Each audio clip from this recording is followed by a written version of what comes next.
Brought you by LIC।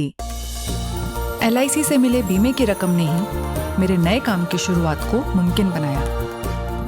LIC हर पल आपके साथ। नमस्कार, आप देख रहे हैं बिस्तक। मैं रजत देवगन। आज बड़ा दिन था स्टॉक मार्केट के लिए, क्योंकि संसद में इकोनॉमिक सर्वे पेश होने जा रहा था और जैसे ही इकोनॉमिक सर्वे पेश हुआ वैसे ही बाजार ने करवट ले ली। निचले स्तरों से खरीदारी आई, गिरता बाजार पलट गया। हालांकि शुरुआती संकेत कमजोर थे। गिफ्ट निफ्टी बता रहा था कि नीचे जाएंगे और नीचे जाना शुरू भी कर दिया था। 100 पॉइंट से ज्यादा की गिरावट निफ्टी पे देखने को मिल रही थी, लेकिन ये बाजी पलट गई। इकोनॉमिक सर्वे के बाद जोश में आ गया मार्केट, क्योंकि 6.8% से 7.2% की GDP growth for FY27 predict की गई है, और वो भी इतने ग्लोबल चैलेंजेस के बावजूद। अमेरिकन मार्केट्स में हम जो ट्रैक कर रहे थे उसमें मार्केट्स तो अमेरिका की मिलीजुली क्लोज हुए थे, लेकिन यूएस फेड की पॉलिसी आई थी और ब्याज दरों में कोई भी छेड़छाड़ नहीं की गई।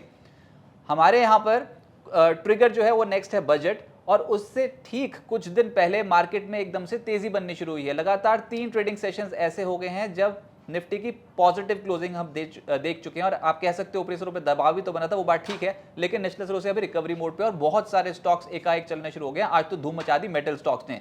निफ्टी की बात करें तो ओपन हुए थे आज 25,345 के लेवल पे, उसके बाद जो गिरना शुरू किया तो 25,159 के लेवल तक फिसलते चले गए, लेकिन फिर धीरे धीरे करके रिकवर हो गए। जैसे ही इकोनॉमिक सर्वे संसद में पेश होने जाते उसके ठीक पहले एकदम से बाजार में तेजी बननी शुरू हुई, और आज के दिन का जो हाई लगा वो था 25,458। क्लोजिंग आई है 25,418 के लेवल की। 76 points close to close Nifty चढ़कर बंद हुआ है। निफ्टी बैंक 359 अंकों की बढ़त के साथ 59,957 के लेवल पे हुआ है बंद, और सेंसेक्स 221 अंक चढ़कर 82,566 के लेवल पे हुआ है बंद।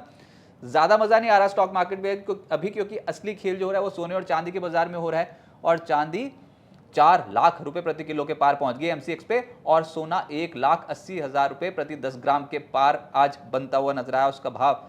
तो गदर तो मचाया है प्रेशियस मेटल्स ने, लेकिन हमारे यहाँ पर भी अगर आप देखो तो इस साल का अभी तक का आउट परफॉर्मर है मेटल्स। निफ्टी मेटल इंडेक्स में आज भी बहुत जोरदार खरीदारी। निफ्टी मेटल इंडेक्स लगभग 3% ऊपर आज क्लोज हुआ है। निफ्टी के एडवांसेस 25, गिरने वाले 25, और ब्रॉडर मार्केट्स पे देखेंगे तो 1,382 शेयर्स चढ़े हैं, उसके मुकाबले 1,821 शेयर्स गिरे हैं। लेकिन निफ्टी का टॉप गेनर बना टाटा स्टील। जैसे मैंने बताया मेटल स्टॉक्स की धूम है, 4.5% टाटा स्टील रिकॉर्ड स्तरों पे पहुंच गया। फिर L&T 4% ऊपर आया। एक्सिस बैंक लगभग 3.5% चढ़ा है। टाटा मोटर, पैसेंजर व्हीकल और NTPC जैसे स्टॉक्स 3% से 3.25% चढ़ गए। निफ्टी लूजर्स में एशियन पेंट्स, ये धड़ाधड़ टूट रहा है ये स्टॉक। कंजम्पशन वाले स्टॉक्स पे भी बेट नहीं लग रही, तो एशियन पेंट्स आज 4% नीचे था। इंडिगो 2.25% नीचे। फिर मारुति सुजुकी टाटा कंज्यूमर 2.5% नीचे। SBI लाइफ भी लगभग 3.25% के आसपास गिरता हुआ नजर आया। F&O गेनर्स में ABB इंडिया 8.5% ऊपर। नेशनल एल्यूमिनियम 5.5% चढ़ गया। ऑयल इंडिया पिछले कुछ दिनों में बहुत अट्रैक्टिव बेट साबित हुई है, और कच्चे तेल के दाम भी अंतर्राष्ट्रीय बाजार में चढ़ने शुरू हो गए हैं। ऑयल इंडिया आज भी 4.25% ऊपर था। टाटा स्टील निफ्टी का टॉप गेनर, और सम्मान कैपिटल एक और स्टॉक था जहां पर मोमेंटम पॉजिटिव बनता हुआ नजर आया। F&O लूजर्स में RVNL का स्टॉक 6% ज्यादा गिर गया। KPIT टेक 6% नीचे। कैनरा बैंक, सोलर इंडस्ट्रीज और लॉरस लैब्स के स्टॉक्स में भी आज लाल निशान की क्लोजिंग थी। मिड कैप गेनर्स में हिंद कॉपर, आप देखो ये गदर जो मचा है स्टॉक मार्केट में। हिंद कॉपर का स्टॉक कल भी चला था 12-13%, आज चढ़ गया 20%।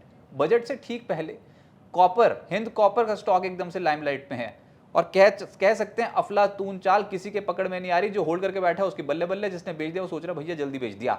20% ऊपर आज बंद हुआ है अपर सर्किट।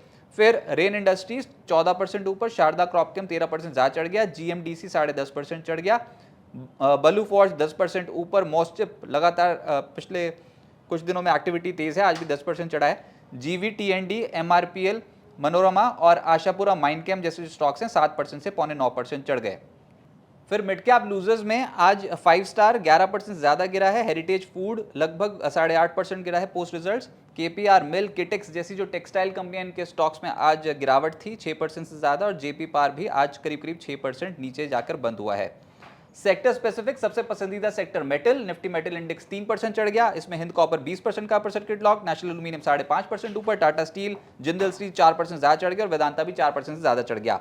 सरकारी कंपनियों के स्टॉक्स पिछले कुछ दिनों में अच्छी बेट साबित हुए हैं और कुछ चुनिंदा कंपनियों के स्टॉक्स आज चले हैं, जिसमें NLC India, oil India, NTPC, Coal India, ONGC जैसे स्टॉक्स शामिल हैं, 2.25% से 5% ऊपर। फिर एनर्जी स्टॉक्स का दिन था जिसमें एबीबी 8% ज्यादा चढ़ा है, जीवीटीएनडी 8% ऊपर, सीमेंस एनर्जी, एनएलसी इंडिया 5% से 6.5% ऊपर, oil India, Siemens, Adani green, Tata power, सब हरियाली देखने को मिली इन स्टॉक्स में। फाइनेंशियल स्टॉक्स में जो चढ़े हैं उसमें है Muthoot finance, Axis bank, BSE, ICIC bank, PFC जैसे स्टॉक्स, और सबसे ज्यादा चढ़ा है मुथूट फाइनेंस 3.5% ऊपर, और एक्सिस बैंक भी इतना ही चढ़ता हुआ नजर आया। रियल एस्टेट स्टॉक्स में बाउंस बैक है, जिसमें Lodha, DLF, signature, Oberoi realty, Godrej properties जैसे स्टॉक्स आज चलते हुए नजर आए। जो नहीं चले वो है खपत से जुड़ी कंपनियां, एफएमसीजी, जहां पर आज दबाव देखने को मिला। Tata consumer, Colgate, Radico, Emami limited, HUL जैसे स्टॉक्स में 1.25% से करीब 2.5% के आसपास की गिरावट थी।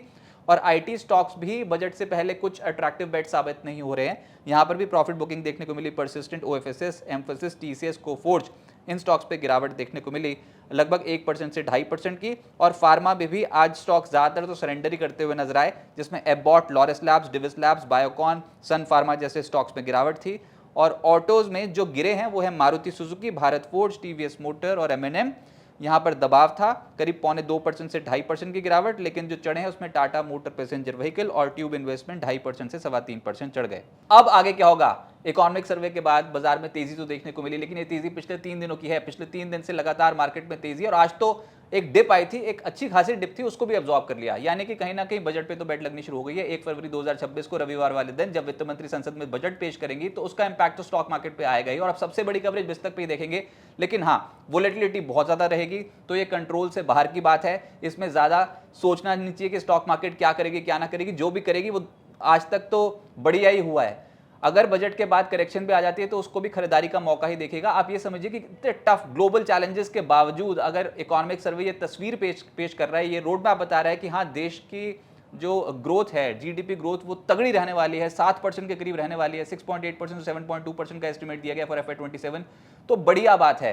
कोई भी कंट्री इतनी गति से नहीं ग्रो कर रही है, तो लगेगी तो बेट पॉजिटिव साइड पे ही। लेकिन हाँ, एक डिप को आप नेग्लेक्ट नहीं कर सकते, वो अभी आती है या फिर बजट के बाद आती है, वो तो देखने वाली बात होगी। और क्या पता कुछ ऐसा निकला है वित्त मंत्री के पिटारे से जो बाजार को बहुत खुश कर दे।